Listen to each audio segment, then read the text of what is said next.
TTP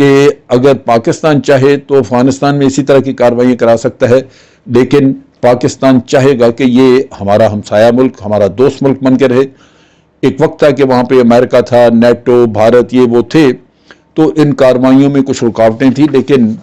اب پاکستان توقع کرتا ہے کہ ہر حالت میں ہمارا جو پاک افغان سرحدی علاقہ ہے یہ پرامن ہوگا، اور طالبان جیسی بھی حکومت بنے، جو بھی حکومت آئے وہاں پہ مل کے بنائے، سارے اس میں حصے دار ہوں، تو ہمیں وہاں سے کوئی ایسی شکایت نہیں ہونی چاہیے کہ وہاں سے ٹیررزم ہماری طرف آ رہا ہے۔ بھارت کے بارے میں بھی انہوں نے کہا، بھارت جو ہے وہ میں سمجھتا ہوں کہ طالبان کو اس بات کا پورا اندازہ ہے کہ بھارت یہاں سے کیا کرتا رہا ہے، بھارت کتنا پرخلوص ہے طالبان کے ساتھ، لیکن ابھی طالبان بھی میں سمجھتا ہوں کہ بڑے منجھے ہوئے ڈپلومیٹ نظر آتے ہیں، وہ بھی بات چیت کرتے ہوئے بڑے محتاط ہیں۔ انہوں نے انڈیا کے بارے میں کہا کہ ہمارے کوئی روابط نہیں ہے اس سے، لیکن اگر انڈیا چاہے تو وہ افغان عوام کی مدد کر سکتا ہے، افغان حکومت کی نہیں۔ یعنی دوسرے لفظوں میں وہ چاہتے ہیں کہ افغان حکومت کا یا طالبان کا جہاں تک تعلق ہے اس میں بھارت نیوٹرل ہو، یہ نہیں کہ بھارت جو ہے وہ سائڈز لے۔ اس میں طالبان کو لازماً پتہ ہوگا کہ بھارت جو ہے وہ طالبان کی سائڈ پہ تو نہیں ہے، وہ تو افغان حکومت جو اشرف غنی کی حکومت جس کا جو کہ ڈوبتی نظر آ رہی ہے، وہ اس کو اسلحہ پہنچا رہے ہیں، اس کو ہتھیار دے رہے ہیں، اور اسی طرح وہاں پہ ملیشیاز کھڑے کر رہے ہیں۔ یہ چیز طالبان کو باور کرانے کی ضرورت ہے کہ بھائی اگر وہاں پہ خانہ جنگی ہوتی ہے تو اس کی بنیادی جڑ بھارت ہوگا، کیونکہ ایک بھارت ایسا ملک ہے جس کی سرحدیں نہیں ملتی، وہ محفوظ ہے افغانستان کے حالات سے، اور وہ چاہتا ہے کہ یہ ڈی سٹیبلائز رہے افغانستان، تاکہ یہاں سے وہ پاکستان کے خلاف کارروائیاں کرتا رہے۔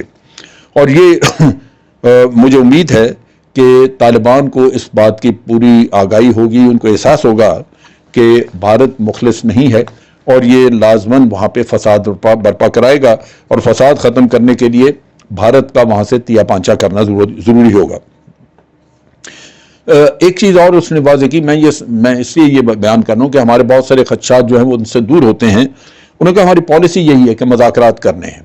باوجود فتوحات کے ہم مذاکرات کریں گے، مذاکرات کا سلسلہ ہم نے ترک نہیں کیا، اور ہم مذاکرات کو آگے چلائیں گے۔ لیکن انہوں نے یہ بھی کہا کہ اشرف غنی کی حکومت جو ہے، یعنی اشرف غنی بتاتے خود وہ مخلص نہیں ہے۔ انہوں نے بتایا کہ کس طرح یہ ڈیلے کرواتے رہے ہیں اور کس طرح یہ مذاکرات کے عمل کو خراب کرتے رہے ہیں، اور وہ چاہیں گے کہ اب کم از کم اشرف غنی یا ان کے جو بھی نمائندے، بلکہ وہ اشرف غنی سے زیادہ وہ تمام سیاستدانوں کی بات کرتے ہیں کہ افغانستان میں جتنے بھی سٹیک ہولڈر، جو بھی گروپ ہیں مختلف جن کی کوئی دلچسپی ہے یا جو وہ سیاست میں عمل دخل رکھتے ہیں،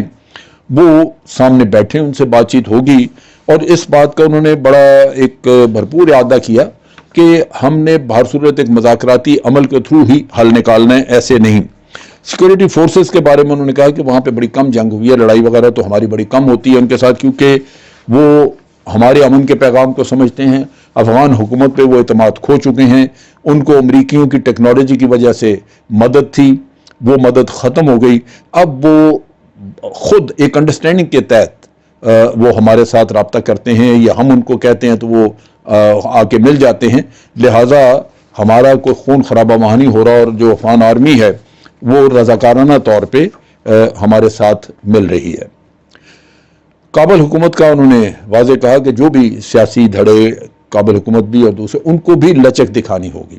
انہوں نے کہا کہ ہمارا اسلامی ایجنڈا یہ تیار ہے، ہم وہ ساری تجاویز جو ہیں وہ ان کے سامنے رکھیں گے، ہم مسلط نہیں کرنا چاہیں گے، لیکن اپنے مذاکراتی عمل میں ان کو رکھیں گے اور کوشش کریں گے کہ ان کو قائل کیا جائے، لیکن دوسری سائڈ کو بھی اس مذاکراتی عمل کو کامیاب بنانے کے لیے لچک دکھانی ہوگی۔ اور میرا خیال ہے کہ اب چونکہ ان کو اوپر طالبان کا دباؤ آیا تو لچک دکھائیں گے، اور یہی بہتر ہے کہ اس سے ایک پرامن حل نکل آئے۔ یہ چیز انہوں نے واضح کی کہ دیرپا امن جو ہم لا رہے ہیں وہ دیرپا تبھی ہوگا اگر ہم تمام سیاسی دھڑوں سے بات کریں گے، اور وہ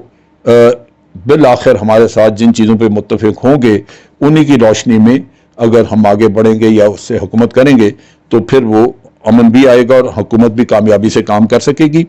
مذاکراتی ٹیم کو انہوں نے بتایا کہ وہ ہمارے مصروف ہیں، لگے ہوئے ہیں، حل کی تلاش میں ہیں، اور کوشش ہے کہ یہ جلدی پایہ تکمیل تک پہنچے۔ اس کے علاوہ ایک بات جو نیو یارک کی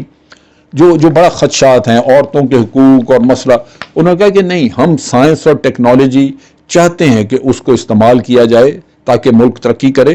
اور سائنس اور ٹیکنالوجی کے استعمال کے لیے خواتین ہوں مرد ہوں سب کو استعمال کرنا ہے۔ اس میں ٹیلی ویژن وغیرہ بھی ہے، اگر خواتین اس میں ٹیلی ویژن پہ کام کرتی ہیں یا کسی بھی اور فیلڈ پہ، جیسے کمپیوٹر آپریٹر بن جاتی ہیں لڑکیاں یا کچھ اور، تو انہوں نے کہا کہ ہم بھرپور اس سے فائدہ اٹھانا چاہیں گے اور خواتین جو ہیں وہ بھی اس میں شامل ہوں گی۔ یعنی دوسرے لفظوں میں وہ پرانا اور آرتھوڈاکس سسٹم وہ انہوں نے ترک کر دیا،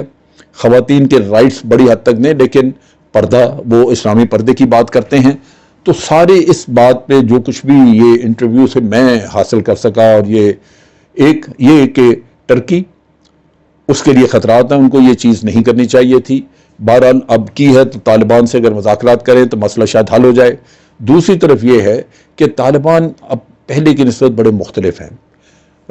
میں جو خدشات دنیا ظاہر کر رہی ہے شاید اس کی بنیاد کچھ نہ ہو۔